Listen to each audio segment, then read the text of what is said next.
La couleur des mots, ألوان الكلمات sur Radio Centre-Ville 102,3 FM et radiocentreville.com.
Et puis donc, bon matin, bonjour chers auditrices et auditeurs et bienvenue à un nouveau numéro de votre émission La couleur des mots.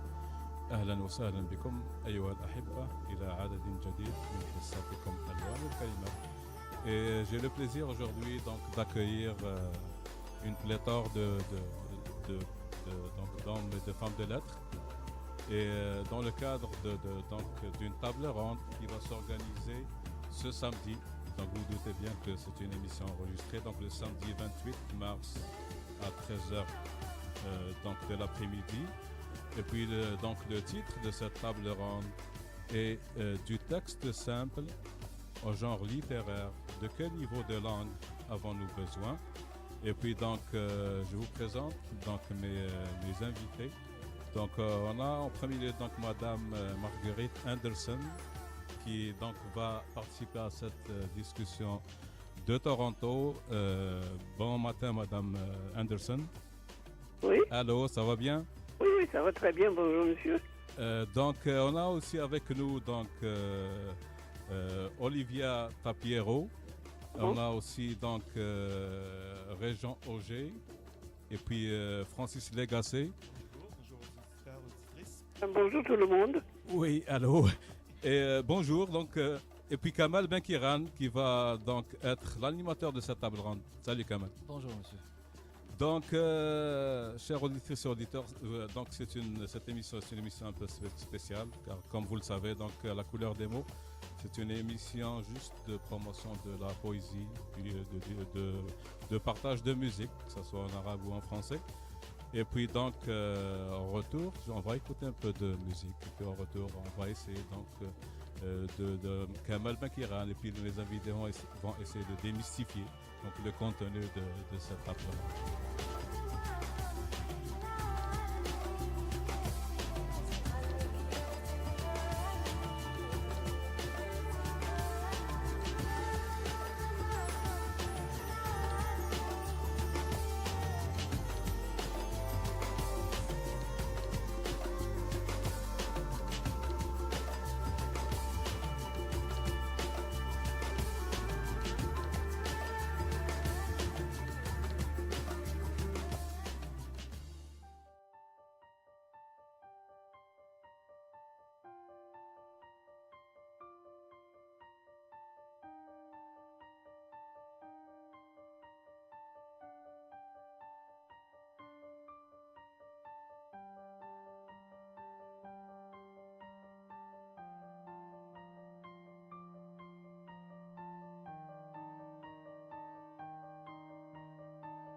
puis, chers auditrices et auditeurs, Kamal Benkiran a bien fait de me le mentionner. Donc, il y aura aussi Madame Fatine Kebaj qui va donc être lors de la table ronde. C'est elle l'organisatrice, je pense, de cette table ronde. Elle va venir donc au courant de cette émission. Et puis, je commencerai donc par le jeu de questions-réponses. Et puis, ma question de prime abord à Monsieur Kamal Benkiran, éventuellement, le rôle de chaque invité à cette table ronde, si tu peux parler un peu de ça. Parfait. Donc, nous allons être en présence d'auteurs invités diversifiés. Nous avons donc une jeune auteure avec nous, Olivia. Nous avons donc un professeur de création littéraire. Nous avons Monsieur Auger qui écrit des contes, donc on va dire la littérature extraordinaire, fantastique. Et puis, donc moi-même qui est auteur, poète, éditeur, directeur d'un organisme, ça m'a fait plaisir et ça me fait plaisir donc d'animer bien sûr ce débat sur la langue, sans oublier Madame Andersen qui est avec nous, qui est enseignante donc de littérature depuis plusieurs années à Toronto. Alors voilà, donc comme tu as mentionné Hakim, il s'agit d'un débat, d'un texte simple, la trajectoire du texte simple vers le texte qui est écrit, si on peut donc le dire comme ça, et on va essayer pour les questions, essayer de poser des questions sur le rapport de la langue aussi, et pour le rapport à la littérature, mais surtout aussi le rapport à cette nouvelle littérature qui est la littérature et toutes les nouvelles perspectives qui s'offrent à nous, donc en tant que, non seulement en tant qu'auteur et poète, mais aussi en tant que gens donc qui parlent une langue, qui ont en commun un vecteur de communication qui est la langue. Ok, j'aurais une question peut-être à Monsieur Lagacé. Éventuellement, ah, excusez, là, il y a un petit mélange, oui. Donc, Monsieur Lagacé, Oui. de ce bord, ok. Donc, je poserai une question à vous, puis je reviendrai à Monsieur Auger. Donc, la question serait, donc le titre ou le sujet de cette table ronde est du texte simple en genre littéraire. De quel niveau de langue avons-nous besoin? Est-ce qu'il y a différents niveaux de langue lorsqu'un écrivain écrit de la prose ou éventuellement peut-être de la poésie? Oui, c'est une très bonne question, mais en fait, j'ai aussi une formation en linguistique, en plus de la formation en littérature, et je préfère parler de registre de langue. On ne parle pas de la même façon selon les contextes. Les contextes peuvent être géographiques, historiques, sociaux, culturels, économiques. C'est bien certain que je ne commande pas ma bière de la même façon à la taverne, que je m'adresse à mon médecin, que je m'adresse à ma propriétaire, que je m'adresse à mes voisins ou à mes étudiants. Donc, il y a des registres différents. Et dans une même œuvre littéraire, c'est sûr qu'on peut faire appel à plusieurs registres. D'abord parce qu'on a des personnages qui vont s'exprimer dans différents contextes et qui peuvent venir aussi d'extractions sociales différentes, mais aussi parce qu'on veut, au moyen de ce texte-là, donner la parole à certaines personnes. Par exemple, si on prend l'œuvre de Louis-Ferdinand Céline, qui a utilisé un langage plus populaire, plus vernaculaire, plus argotique, c'est aussi une œuvre littéraire tout en utilisant un langage qui n'est pas nécessairement considéré comme soigné par l'élite. Donc, toute forme de langue et tout registre de langue est matière à littérature, parce que la littérature, c'est ce qu'on fait avec la langue. Puis effectivement, la langue évolue par la littérature et la littérature évolue par la langue. Il y a un beau livre de Mme Lise Gauvin qui s'appelle La fabrique de la littérature et qui montre comment l'évolution de la langue française s'est faite à partir à la fois des auteurs et de l'évolution de la langue. Donc, la langue influence la littérature et la littérature influence la langue. Ça va de Rabelais jusqu'à Régent Ducharme. On en parlait justement avant l'émission de Régent Ducharme, qui est un bel exemple de quelqu'un qui a su manier la langue et la faire fleurir, exploser pour le plus grand plaisir des lecteurs. Okay, et lectrices, bien sûr. Ok, donc parfait. Puis je reviens donc à M. Régent Auger. Bonjour. Allô. Puis donc suite donc à ces explications, ces précisions de M. Lagacé, moi une question me vient à l'esprit. Mais est-ce que lorsqu'on écrit, on va dire avec un niveau un peu avancé de la langue française, est-ce que on va dire on pourrait écarter une certaine catégorie de lecteurs, on va dire des lecteurs qui ont, je sais pas, un niveau peut-être un peu moyen. Qu'est-ce que vous pensez de ça? J'embarque avec ce que tu dis, Hakim, puis je dis aux gens, moi, je ne suis pas avec une formation dite littéraire. Moi, je suis plutôt une formation qui est imaginaire. Alors, c'est d'essayer d'avoir un langage populaire, mais d'amener aussi des nouveautés, de trouver des mots correspondants aux images qu'on veut donner. Parce que se perdre dans le descriptif, si ça devient trop détaillé, puis ça prend 3 jours pour écrire une couleur, je pense qu'on se perd. Mais si on arrive avec des thèmes faciles, mais en même temps d'arriver avec des nouveaux mots pour que les gens puissent avoir le goût de trouver des nouveaux mots. Okay. Parce qu'il y a bien des gens qui débutent dans la lecture, puis s'ils tombent dans quelque chose qui, mettons, qui demande trop de connaissances, vont se perdre. Et si on découvre quelque chose graduellement, ce qui arrive avec le temps, c'est que tu prends goût à vouloir lire quelque chose qui en demande plus. Un peu comme, j'étais un gars qui aimait ça beaucoup lire ce qu'on appelle de la bande dessinée. Et là, à un moment donné, tu arrives à l'école et on dit, il faut t'amener un livre, mais qui n'a pas de dessin. Et là, tu essayes de dire, ouf, c'est quoi je vais lire? Et là, on tombe sur des livres à ce moment-là qui étaient Bob Moran avec Henri Verne. J'ai trouvé ça extraordinaire. Mais là, tu commences à avoir des images. Peu de temps après, tu tombes sur Jules Verne. Tu tombes sur des choses qui demandent encore plus de connaissances parce que tu développes ton vocabulaire, tu développes tes mots. Et c'est ça que je trouve de plaisant. Et étant donné que je suis dans l'imaginaire, moi, je vois juste des fourmis se promener puis je vois un combat extraordinaire. Mais c'est d'amener cette possibilité-là puis de s'amuser avec ça. Alors, on se prend au jeu parce que plus tu en fais, plus tu lis, plus tu vois plus pas de la même façon. Tu vois d'autres choses. Et là, on développe davantage notre connaissance de notre langue. OK. La prochaine question serait à Madame donc, Marguerite Anderson. Et puis, c'est très intéressant ce que dit Monsieur Auger. Et ce que je décèle, c'est que y a un écrit attractif, quoi. Quelqu'un va essayer d'écrire de quelque chose qui va être attrayant. Qu'est-ce que vous pensez de ça, Madame Anderson, lorsqu'un romancier écrit ou quelque chose de la prose ou éventuellement de la poésie, d'écrire quelque chose d'attractif et d'essayer de faire attention au niveau des lecteurs? Ben, comme on ne connaît pas le lecteur, je ne vois pas comment je peux me rapprocher du... Moi, j'écris dans une écriture simple, je pense, et claire. La difficulté dans mon livre qui vient de sortir, là, pour lequel j'ai gagné ce prix, ça s'appelle La mauvaise mère. Et c'est un livre où, quand je suis émue, je parle en poésie, c'est-à-dire que j'ai 2 registres, le registre normal de la prose, et puis quand je me sens émue, ça s'est fait tout seul, je ne sais pas comment dire, mais devant mon ordinateur, tout à coup, je suis tombée dans la poésie parce que j'étais plus émue qu'à la page avant. Alors, c'est mon texte qui m'a dicté le registre que je devais employer. C'est pas le lecteur, je dirais. Moi, je pense que j'écris pour... Enfin, il me semble que j'écris pour des lecteurs qui ont quand même fait quelques études. Enfin, peut-être ils ont le baccalauréat, ou je ne sais pas, le high school, l'école secondaire. Je pense que j'écris pour tout ce monde-là. OK. Donc, ça nous amène à un point très intéressant, puis je vais poser éventuellement la prochaine question à donc, Olivia Tapiero. Madame Anderson parle d'écriture avec émotion. Qu'est-ce que vous pensez de ça? Lorsque vous écrivez...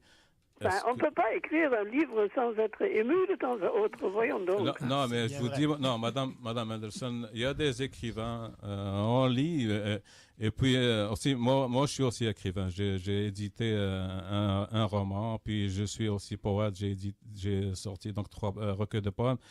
Il y a des gens qui me disent, des fois j'écris des essais, puis ce que vous dites est tout à fait vrai, parce que des fois j'écris avec émotion, puis il y a des gens qui, lorsqu'ils lisent, ils me disent j'ai pleuré lorsque j'ai lu telle phrase ou telle phrase. Alors mon émotion est allée les chercher. C'est dans ce sens ma question. Éventuellement, donc à Olivia Tapiero, lorsque vous écrivez, c'est quoi votre état d'esprit, quelque chose comme ça?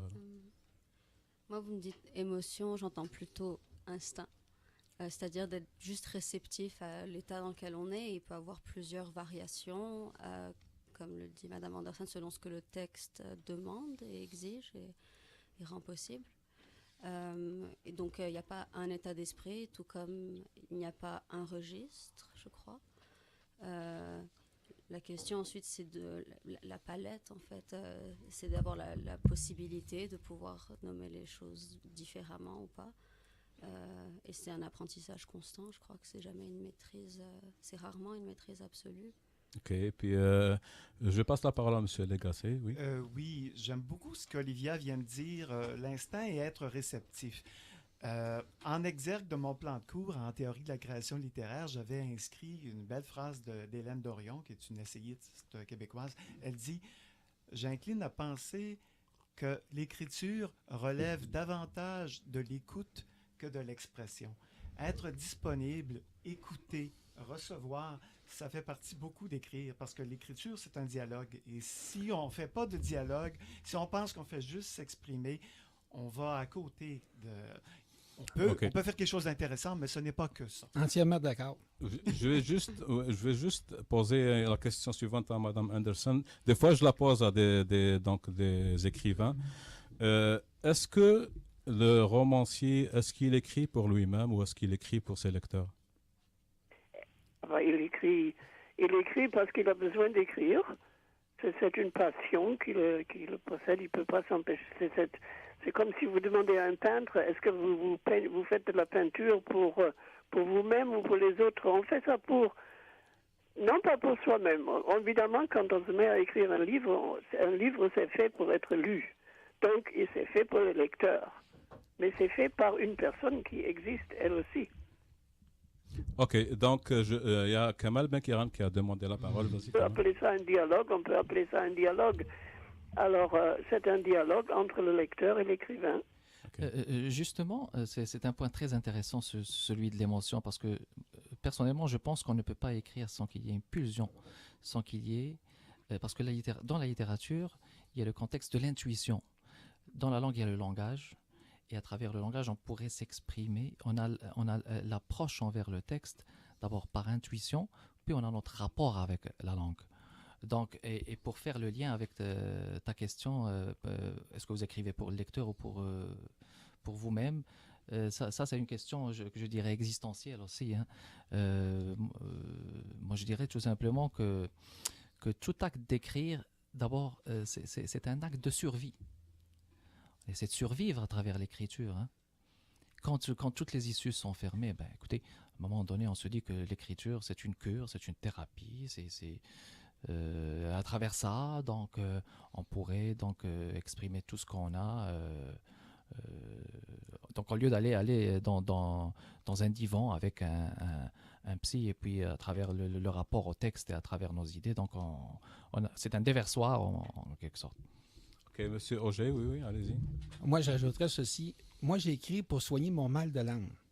Assez particulier, parce que, je rejoins Mme Anderson, ce qu'elle dit, c'est il y a quelque chose dans un premier temps. Est-ce que moi, ça me fait du bien? Depuis que j'ai commencé à écrire, j'ai un plaisir fou parce que je réalise que c'était un rêve d'enfant. Alors, à ce moment-là, j'ai soigné mon mal de langue. Je ne l'ai plus depuis que j'écris. Alors, que j'ai un succès ou pas, c'est un peu comme, j'ai tellement de plaisir à le faire, je ne peux pas m'arrêter de le faire. Oui, je comprends. Et c'est ça. Je vous comprends. Mais je pose peut-être cette question parce que il y a, on va dire, on lit à gauche et à droite sur Internet des histoires à succès d'écrivains et aussi des histoires, entre guillemets, d'échecs. Parce qu'il y a des écrivains qui écrivent aussi pour, on va dire au début, c'est vrai, c'est découvrir la langue, puis se prouver à soi-même qu'on peut écrire. Mais après, ils se disent, ça se peut que j'écris quelque chose et puis que je gagne un peu de sous. C'est dans ce sens ma question. Mais c'est intéressant, c'est très intéressant ce que vous mentionnez. Et puis, on va juste, chers auditrices et auditeurs, écouter un peu de musique. Et puis, on va revenir dans 1 à 2 minutes donc à nos invités.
Donc, chers auditrices et auditeurs, on revient donc à l'émission La couleur des mots, Alwan al-Kalimat. Et puis, il y avait un débat hors d'onde très intéressant.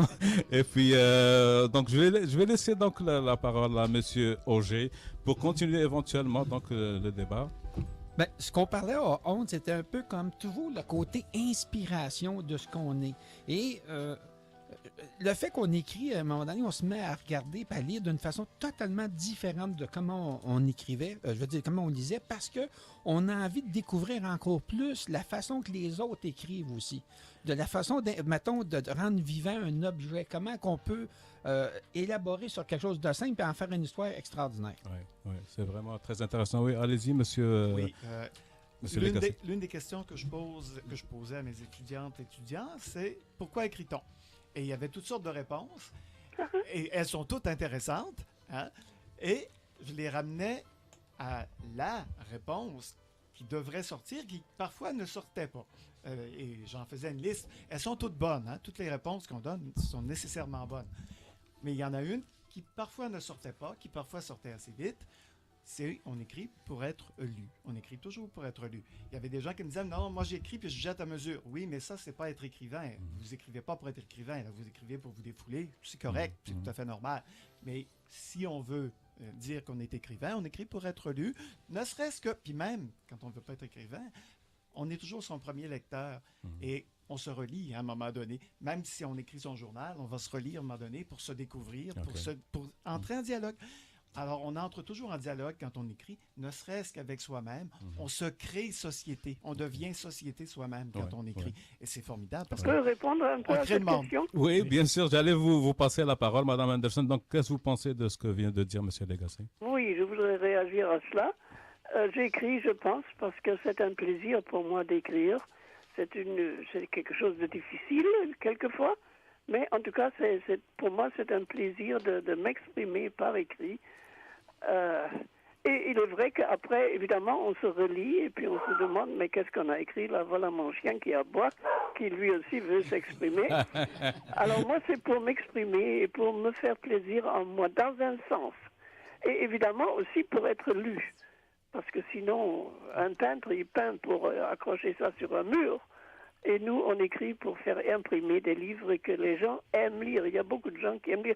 Je pense que c'est un plaisir de fabriquer un texte et ensuite de lire un texte. Je lis beaucoup et j'écris tous les jours. OK.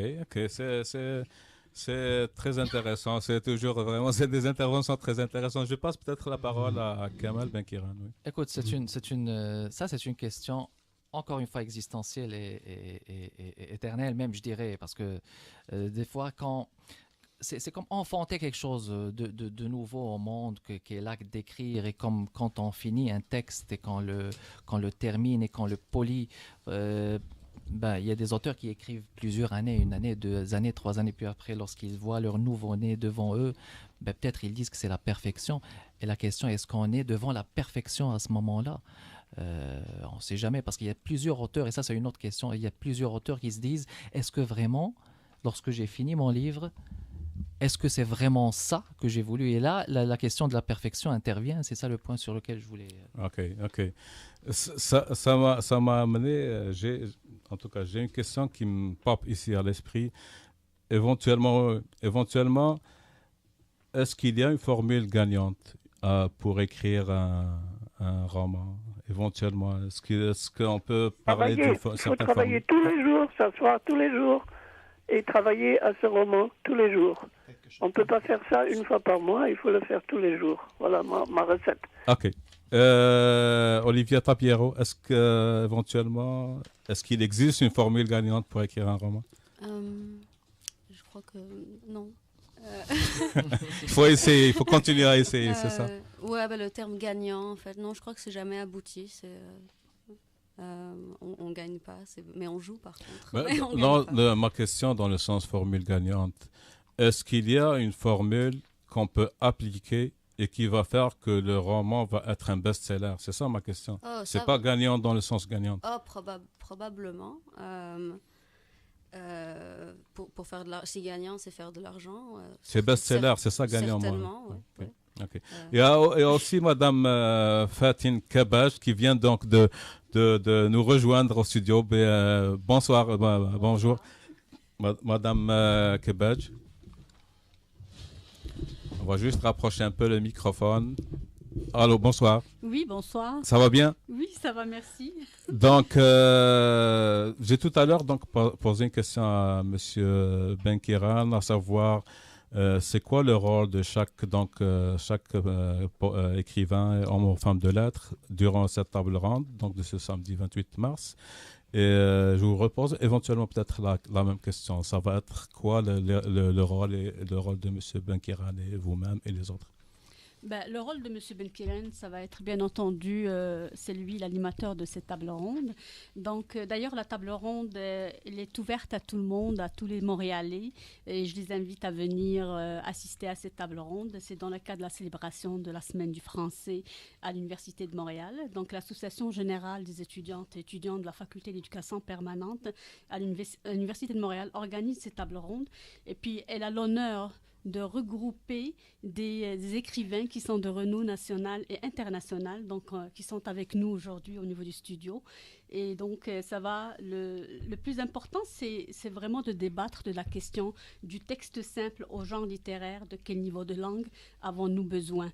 Donc, cette thématique-là, elle a une réflexion qui est très profonde parce qu'on part du moderniste vers le postmodernisme, puis on dit qu'autrefois, on écrivait beaucoup plus le roman, même si des fois, le roman était subjectif. Il avait comme un sous-entendu de subjectivité, mais on ne le ressentait pas parce que c'était un roman. Aujourd'hui, il y a beaucoup plus de récits. On voit un petit peu que les écrivains ont plus la largesse de parler d'eux-mêmes, ça veut dire d'exposer leur point de vue, d'être un peu plus expressif. Donc, c'est un petit peu ce passage du modernisme vers le postmodernisme qui va être débattu et c'est ce qu'on attend, ça veut dire de la part des écrivains lors de la table ronde. Ok. Donc, je vous laisse, chers auditrices et auditeurs, avec ce morceau de musique. Et on revient dans quelques minutes.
Je vais essayer donc, chers auditrices et auditeurs, de lire la bio de mes invités. Je vais commencer par Margaret Anderson, qui est une romancière, essayiste et poète canadienne, née en Allemagne le 15 octobre 1924. Elle vit aujourd'hui à Toronto. Elle était depuis 65, ou elle détient depuis 65 un doctorat en lettres françaises de l'Université de Montréal. Elle a été professeure de français dans plusieurs pays, puis professeure de littérature à l'Université Concordia et à l'Université de Guelph. Elle compte une longue carrière d'écrivaine et plusieurs ouvrages dans différents genres littéraires, que ce soit le roman, la nouvelle, le théâtre, les récits poétiques, les récits de jeunesse, etc. En 2013, elle a publié le récit La mauvaise mère qui, en juin 2014, a remporté le prix Trillium de la province de l'Ontario ainsi que le prix Émile Olivier. Le livre a aussi été finaliste au prix des lecteurs de Radio-Canada. La même année, elle a été la présidente d'honneur du Salon du livre du Grand Sudbury. Margaret Anderson et depuis 1998 éditrice de la revue littéraire Virage. Et puis je vais passer donc à ma deuxième invitée, qui est Marguerite, qui est Olivia Tapiero. Tapiero, c'est ça. J'essaie de faire attention à la prononciation parce que donc Olivia Tapiero s'est âgée à peine de 19 ans en 2009 que Olivia Tapiero, une jeune auteure née en 90 à Montréal, a reçu le prix prestigieux de Robert Clichet pour son roman intitulé Les Murs. Elle a étudié au département de langue et de littérature française à l'université McGill et rédige actuellement un mémoire de maîtrise axé sur la notion de parasitisme, tout en travaillant sur des projets aussi bien textuels que musicaux.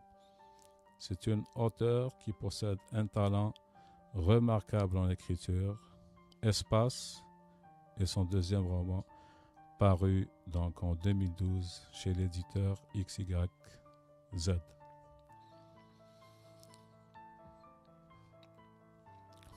On va passer donc à la bio de l'animateur de la table ronde, M. Kamal Benkiran, qui après avoir décroché donc une licence en littérature française, il devient enseignant et se met à l'écriture en publiant dans plusieurs revues et journaux locaux au Maroc. Il s'implique dans plusieurs associations littéraires, dont les Amitiés poétiques et littéraires du Maroc, et obtient plusieurs prix en poésie classique et néoclassique en France. En 2001, il s'installe au Québec, prépare une maîtrise en sciences de l'éducation à l'Université de Montréal et rejoint l'Alliance des professeurs de Montréal. Il publie en 2005, dans les éditions Fleur de Lys au Québec, un recueil de poèmes, Les Ormes diaphanes. Puis, motivé par la fusion entre la littérature et les technologies de l'information, il fonde en 2006 une maison d'édition électronique e-Passerelle, dont l'objectif est de promouvoir la littérature maghrébine d'expression française en Amérique du Nord. Il publie plusieurs auteurs et expose dans plusieurs manifestations culturelles à travers le Canada. En 2006, il publie aux éditions Harmattan en France, Culture de la masculinité et décrochage scolaire des garçons au Québec.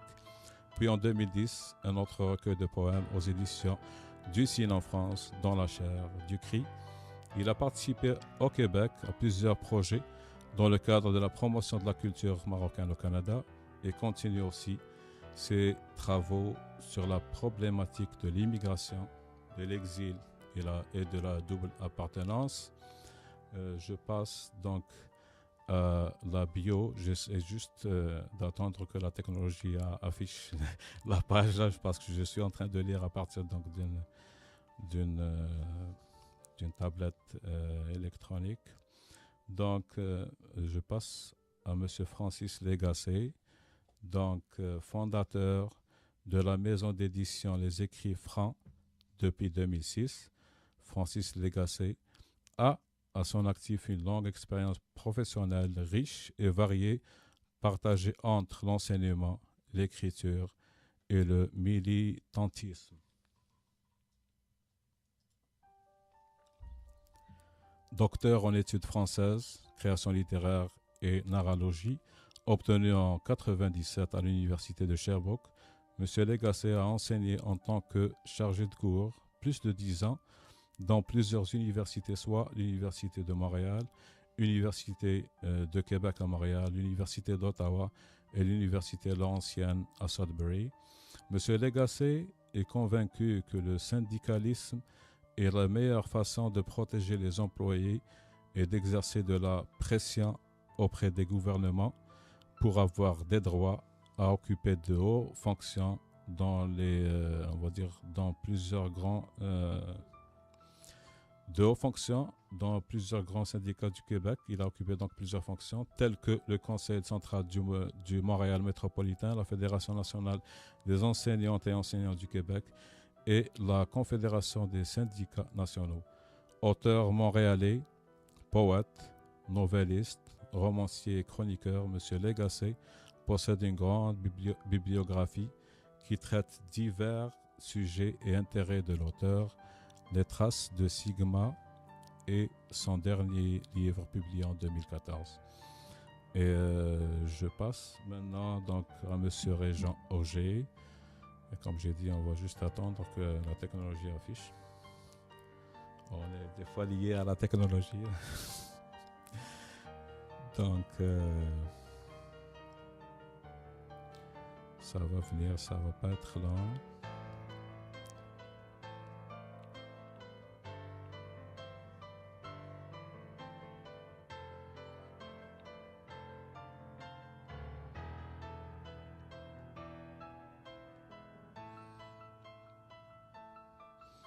Régent Auger est un passionné des civilisations anciennes et de la paléontologie. Il a choisi l'écriture fantastique pour épuiser sa plume, le monde des légendes, des sciences occultes et de l'énergie positive lui sont familiers. Il fait voyager ses personnages à travers un univers que lui seul détient la clé. Depuis son jeune âge, l'auteur rêvait d'écrire. Après plusieurs tentatives et essais, il a finalement retrouvé le style qui l'inspire le plus. Son imagination fertile lui permet de raconter des histoires empreintes de mystère, de magie et de spiritualité. Régent Auger a aujourd'hui à son actif une saga de 4 tomes intitulée Terre des Ténèbres. Le 5e livre est en cours d'écriture. Présentement, l'auteur a décroché un contrat dans les ligues majeures avec l'éditeur Québec Livre. Ses romans sont appelés à être traduits en plusieurs langues et distribués au Québec et en France, ce qui ferait le bonheur de ses lecteurs à travers le monde. Donc, c'était là, chères auditrices et auditeurs, un résumé très court de la bio de mes invités. Puis, si quelqu'un voit qu'il y a des choses à apporter, à ajouter, donc peut-être Mme Anderson a cette bio, donc à mettre à jour, donc ça sera le bienvenu. Sinon, donc on continue. On continue le jeu de questions-réponses. À 7 heures, il va falloir que je raccroche. À 7 heures, vous raccrochez, Mme Anderson? Oui. OK, il n'y a pas de problème. Donc, il est 7h moins 2 minutes. Donc, éventuellement, si vous pouvez parler de vos projets futurs et apporter des précisions, ce sera le bienvenu. Bon, je vais faire ça vite. Je suis en train d'écrire un recueil de nouvelles, c'est-à-dire d'histoires courtes, parce que je crois que l'histoire courte est une chose importante dans notre monde où les gens sont très occupés, ils n'ont pas toujours le temps de lire de gros livres. Donc, les courtes histoires, ça peut se lire en une seule soirée. Et c'est ce que je suis en train de faire. C'est mon 3e livre de nouvelles que je vais publier. Celui-ci, je vais le publier, je pense, il sortira à l'automne. Merci beaucoup, Mme Anderson, pour cette précision. Merci de m'avoir invité. Merci, puis Merci, au revoir. à la prochaine. Salut. Au revoir. Salut, bye-bye. Donc, on continue, chers auditrices et auditeurs, le jeu de questions-réponses. Et puis, j'aurai une question à poser, donc, éventuellement, celui qui veut donc répondre. C'est que de nos jours, on voit des fois l'émergence de jeunes écrivains et écrivains. Et la majorité du temps, c'est des gens qui passent au travers d'obstacles, on va dire, personnels, psychologiques. Et éventuellement, c'est des gens qui écrivent. Et puis, leur écrit, peut-être il est mis dans un tiroir ou à quelque part. Moi, ma question, c'est qu'est-ce qui pourrait être concrètement fait par des gens, des hommes et des femmes de lettres reconnus, tels que mes invités à travers donc, la bio. Vous êtes des écrivains talentueux, je peux vous le dire. Qu'est-ce qui pourrait être fait concrètement pour encourager ces jeunes? Parce que des fois, moi, en tout cas, j'assiste à des soirées de poésie, je vois des jeunes écrire et tout.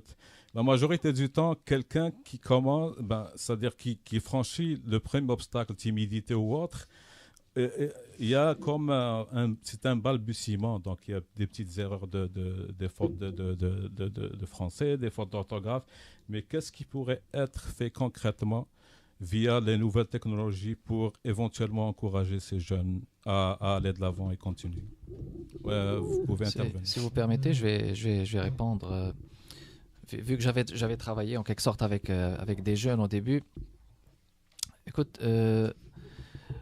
normalement pour les jeunes, d'abord, il faudrait qu'ils soient imprégnés du fait que il faut qu'il y ait d'abord un travail continu. Si on parle de jeunes auteurs, il faudrait pas arrêter, il faut persévérer. Ensuite, il faudrait que aussi certains éditeurs aient le courage plutôt d'accompagner certains auteurs en décelant ce souffle de talent ou ce talent qu'ont ces jeunes. Parce que je pense que parmi les premiers, l'avantage premier chez un éditeur, c'est de pouvoir déceler quelqu'un qui a un talent extraordinaire. Alors, et pouvoir l'accompagner. Mais donc, parce qu'à ce moment-là, il va pouvoir, donc, son génie va fermenter, il va aller de l'avant. Et en plus de ça, je pense qu'on est aussi dans le contexte du livre numérique. Je pense qu'on est aussi dans le contexte du livre numérique qui a réalisé beaucoup de choses donc, au niveau de la France et qui continue de s'imposer aussi ici. Donc, je pense qu'il faut croire à ça et considérer ça comme un tremplin, peut-être pour accéder à des maisons d'édition traditionnelles et peut-être bien tomber chez un éditeur qui est courageux. Puis, il ne faut pas en vouloir surtout aux éditeurs tout le temps. Je ne pense pas que ça serait une bonne stratégie parce que les éditeurs aussi, ils ont des contraintes. Il faudrait être empathique à ce niveau, mais il faudrait avoir le courage, parce qu'on parle toujours d'un éditeur courageux ou pas. Donc, si on a un éditeur courageux, oui, mais des fois, prendre des mesures parfois qui sont, vous savez, c'est tout le temps des subventions. Si les subventions sont coupées, il y a des éditeurs qui ne peuvent pas donc, tout le temps éditer. Donc, c'est ça, il faudrait qu'il y ait des structures donc, qui accepteraient d'accompagner ces jeunes, donc de les mandater et pourquoi pas de les propulser, pourquoi pas à l'aide de l'édition électronique qui pourrait être un tremplin. Je suis tout à fait d'accord avec toi, Kamal. Comme tu dis, une maison d'édition veut pas, c'est une business. Et il faut que la business continue. Et puis, pour éditer, il faut que ça passe, on va dire, le recueil ou le roman proposé par un comité de lecture. Et éventuellement, si la qualité est bonne, qu'il soit édité éventuellement. Sinon, que ça soit pas. Mais ma question... c'est pas juste d'encourager à aller éditer. Parce que des fois, il y a des jeunes, juste que, comme vous l'avez mentionné, M. Lagacé, tout à l'heure, que son écrit juste soit lu par, on va dire, qu'il publie sur Facebook, exemple, ou sur Twitter. C'est déjà une étape de franchie. C'est dans ce sens. C'est pas juste qu'il soit édité chez une maison d'édition. Allez-y. Moi, je suis ce qu'on appelle un auteur autodidacte. Et si on se laisse arrêter par, mettons, notre français, il est pauvre, il n'est pas assez riche, la peur des fautes, la syntaxe, vous écrirez jamais rien. Il s'agit d'essayer, parce que je connais une personne, vous allez essayer de lire ce qu'elle lit, vous allez vous perdre parce qu'elle l'écrit à l'envers. Elle a un problème de comment je appelle ça, ce terme-là? Elle a un problème où elle n'est pas capable de... Dyslexie. C'est ça, de dyslexie. Et pourtant, elle écrit un roman extraordinaire. Mais c'est parce qu'elle a eu l'aide de quelqu'un qui l'aide justement à l'accompagner dans ce sens-là. Alors, elle, dans son cas, on la sort peut-être d'une prison, d'un complexe, et il y a des jeunes qui ont des talents extraordinaires, mais c'est comme la peur de se faire reconnaître, de se faire ridiculiser. Non, il y a des épreuves, mais je dis des fois, il faut passer un genre de test, genre, qu'est-ce que t'aimes, qu'est-ce que t'aimes pas, qu'est-ce qui te fait sourire, qui te fait vivre, qui te fait vibrer, peu importe si c'est bon ou pas bon, toutes tes expériences vont te servir. Si tu les regardes dans le sens plus large, et non pas du genre, c'est à cause, je ne peux pas faire ci. Non, non. C'est d'éviter de penser qu'on peut se mettre en arrêt. Alors, il ne faut pas arrêter, il ne faut pas penser que tu ne sais rien, tu sais des choses. Ton vécu te le donne. À ce moment-là, ce que tu ne sais pas, tu vas être porté à vouloir aller chercher plus loin. Alors, c'est d'encourager. Écoute, j'ai fait des essais-erreurs, ça a pris des années avant que je trouve un style où je trouve quelque chose. Pourtant, je suis rendu à 60 ans. Et là, je ne regrette pas tout le temps que j'ai passé à essayer de te chercher. Alors, c'est juste ça. OK. Je vais juste rediriger un peu la question à Olivier Tapiero. Si vous pouvez juste nous parler un peu de votre expérience avec votre premier roman qui a reçu vraiment une distinction. C'est juste de parler de ça éventuellement à nos éditrices et auditeurs. Je crois que l'encouragement une fois que le travail est fait, ne vaut pas tant que celui qui le précède et qui l'accompagne. C'est-à-dire que, bien sûr, je suis reconnaissante. En même temps, quelque chose comme l'amitié ou les rapports à l'enseignement dans le milieu scolaire, l'encouragement d'écriture, c'est des choses qui ont certainement plus de poids. Parce que je crois que indépendamment de l'édition ou des plateformes comme Twitter, une fois que le processus est enclenché, je crois qu'on le sait. Et donc, c'est juste, une fois qu'on commence, il faut avoir ne serait-ce qu'une personne, peut-être. Mais une fois, vous me faites rappeler, une fois, j'ai interviewé Patrick Sénécal. Lui, il a écrit des best-sellers quand même ici au Québec. Et puis, ce qu'il y a, c'est que, et il m'a dit, pour écrire un roman, ça prend une discipline. Il m'a dit vraiment, lui, il me dit, c'est comme une job. Moi, j'écris de 8 heures jusqu'à 5 heures. Et puis après, c'est ma vie familiale et tout. Alors, la même question donc, à Olivia, donc à Pierrot. Est-ce que pour écrire un roman, parce que ça, c'est des petites astuces, éventuellement à nos auditeurs qui veulent écrire, est-ce que réellement ça prend une discipline? Oui, c'est un travail. Et le texte, c'est ton boss et c'est toi aussi. C'est entre les deux. OK. Juste, Kamal Bekiran, oui, allez-y. C'est vrai, elle est excellente cette expression. Le texte, c'est ton boss, là. Okay. C'est sûr que... Parce qu'à un moment donné, c'est lui qui va te payer, là. Avec l'effort continu et avec la persévérance. C'est sûr qu'il faudrait qu'il y ait, je dirais pas forcément un plan, mais s'imposer une discipline. Parce que quand on s'impose une discipline et on fixe un objectif, je pense pas que l'objectif ne serait pas atteint. Okay. Mais par rapport à la création littéraire, là encore, c'est une autre thématique parce que à force de polir dans l'écriture et à force peut-être de maîtriser certaines stratégies d'écriture, on pourrait faire aboutir notre texte. Okay. Donc là, nous sommes devant deux choses différentes. OK. Monsieur Lagacé, oui? Oui, c'est vrai que le texte, c'est notre boss parce qu'il ne faut pas résister au texte. Le texte nous appelle puis il faut travailler. Ça veut dire quand il est prêt, il faut qu'il sorte, mais ça ne suffit pas. J'avais des étudiantes et des étudiants qui me disaient j'ai écrit quand j'ai l'inspiration. Mais si vous faites ça, vous n'écrirez pas beaucoup. Parce que puis surtout que parfois l'inspiration, vous l'avez quand vous êtes au volant de votre voiture, quand vous êtes dans la douche, c'est toujours dans ces moments-là. Oui. Alors, non, il ne faut pas attendre l'inspiration pour écrire, il faut écrire. Et moi, comme écrivain, je me fixe des horaires, j'ai dans mon agenda tel jour, telle heure, et j'écris.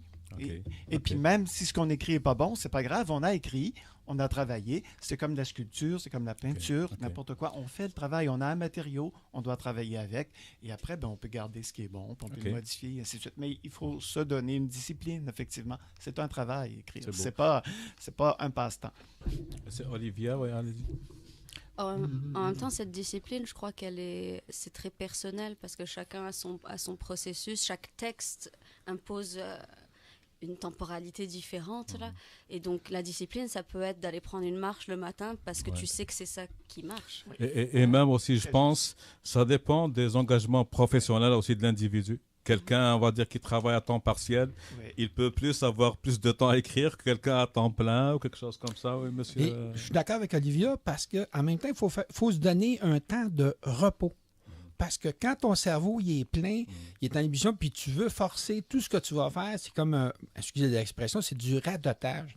À ce moment-là, il y a des temps aussi dans ta discipline, il faut que tu te donnes des temps de repos. Parce que le cerveau, il est fatigué. Tu as travaillé, tu es dans l'énergie, tu es dans l'inspiration. À un moment donné, il faut que tu te donnes un temps de repos. Mais un repos, comme je disais, M. Lagacé disait tantôt, il ne faut pas que ce soit indéfini. Il faut que tu prennes un court terme. Et c'est pas du vrai repos. Mais j'aurais une autre question un peu différente. C'est une question différente de celle qui vient d'être posée. C'est qu'on remarque de nos jours chez les jeunes l'utilisation de la nouvelle technologie, donc les tablettes et les cellulaires intelligents. Et puis, lorsqu'ils s'échangent des messages, des textos, on voit qu'ils utilisent beaucoup de raccourcis. On va dire beaucoup de mots en français, beaucoup, il écrit BCP, je vais, j'y vais. Ma question, est-ce que, à la langue, ceci ne va pas nuire à leur orthographe en français ou à leur niveau de grammaire et d'orthographe en français? C'est certain que ça vient appauvrir ta langue. On ne peut pas sortir de là, mais c'est les thèmes usuels, les thèmes courants. Par contre, j'ai déjà été jeune, on prenait des thèmes qu'aujourd'hui, on ne se sert plus, mais immanquablement, tu vieillis, tu prends d'autres expériences, tu es porté à lire de plus en plus. Immanquablement, ta langue te revient quelque part. Monsieur Legacy. Oui, très brièvement. C'est une question de contexte aussi. Parce que moi, je me rappelle quand je prenais des notes, quand j'étais élève au secondaire, ben, les notes que je prenais, ça ressemble beaucoup à ce que je vois dans les textos. Okay. Alors, ça ne m'a pas empêché de bien écrire. Je suis devenu professeur de français. Mais c'est une question de contexte. Quand est-ce qu'on le fait? Comment on le fait? Et souvent, ça fait travailler l'imagination. Et faire travailler l'imagination, c'est toujours bon dans l'écriture. Okay. Donc, il ne faut pas non plus juger trop mal cette façon de faire parce que c'est une façon de se débrouiller avec les contraintes qu'on a. Puis travailler avec les contraintes, c'est très bon aussi. Oui, Kamal? Justement, ça peut produire donc comme une usure dans notre potentiel linguistique, etc. Mais il y a une autre question là-dessus qui intervient, c'est que à quel point on pourrait considérer cela comme une nouvelle littérature? À quel point on pourrait considérer ça comme une littérature enrichissante, bon, qui se démarque des autres littératures ou toutes les autres codes classiques que nous avons appris plus ou moins? À quel point pourrait-on permettre à ça de s'ancrer dans notre identité et dans notre façon de voir la littérature? Ça, c'est une question qui pourrait être posée là-dessus. Mais c'est sûr, nous sommes déjà donc conditionnés par une façon peut-être de voir la littérature ou la culture en général par ça, mais les effets sont là. Et puis, mais cela m'amène à poser une question. Peut-être je vais m'attirer les foudres des gens conservateurs, littéraires et tout. C'est que, est-ce que ceci ne va pas créer une langue parallèle et puis éventuellement un Robert parallèle dictionnaire? Je pose ça comme ça, là, je ne sais pas. Allez-y, mais Olivier. C'est la même langue. Et on a trop tendance à voir la langue comme une chose fixe qu'il faut protéger, comme un territoire. Et c'est en faisant un territoire que tu fais la guerre. Non, mais attendez, il faut juste préciser que parce qu'on écrit relativement à certaines... Bon, je ne suis pas un professeur de littérature ou quelque chose, mais on écrit suivant certaines règles. Et les mots avec lesquels on écrit, on va dire un roman français, c'est des mots qu'on retrouve dans le dictionnaire français standard. Alors, si on utilise un mot qui n'existe pas, BCP, pour dire beaucoup, ça n'existe pas dans le dictionnaire. Pour que ça soit reconnu, on va le rajouter au Robert ou créer un Robert parallèle, c'est dans ce sens. C'est sûr qu'il faut respecter. Je ne sais pas ce que vous pensez. Je pense que c'est une question de perception d'abord. Donc, chacun pourrait avoir une perception différente là-dessus. Mais là encore, si c'est vrai, c'est une langue. Mais là, moi, ça m'amène à une autre question. Peut-être je ne voudrais pas empiéter sur les autres questions là du débat qui s'en viennent, mais ça m'interpelle. Je vais faire ça à moitié peut-être. Parce que normalement, au niveau de la langue française, par exemple pour les gens qui n'ont pas la langue française, par exemple, comme langue maternelle et qui écrivent en français, donc à quel point on pourrait par exemple considérer ça comme des gens qui écrivent avec une autre langue, parce que il y a des gens qui considèrent que la langue elle est figée, il y a des gens qui considèrent que la langue elle est vive. C'est pour ça que c'est une question de perception. Il y a plusieurs façons de la poser, et je pense qu'on pourrait interpeller les gens dont la langue française par exemple n'est pas la langue maternelle. On pourrait leur poser la question: est-ce que lorsque vous écrivez dans le français qui n'est pas votre langue maternelle, est-ce qu'à ce moment-là vous écrivez dans une autre langue, en supposant que vous écrivez en français? Vous voyez, c'est un peu... je ne voudrais pas égarer, là, mais la question, elle se pose. Mais donc, je n'ai pas posé la question et répondre. Je préfère laisser nos auteurs. Je vous laisse, chers auditrices et auditeurs, écouter ce morceau de musique et on revient dans 1 ou 2 minutes.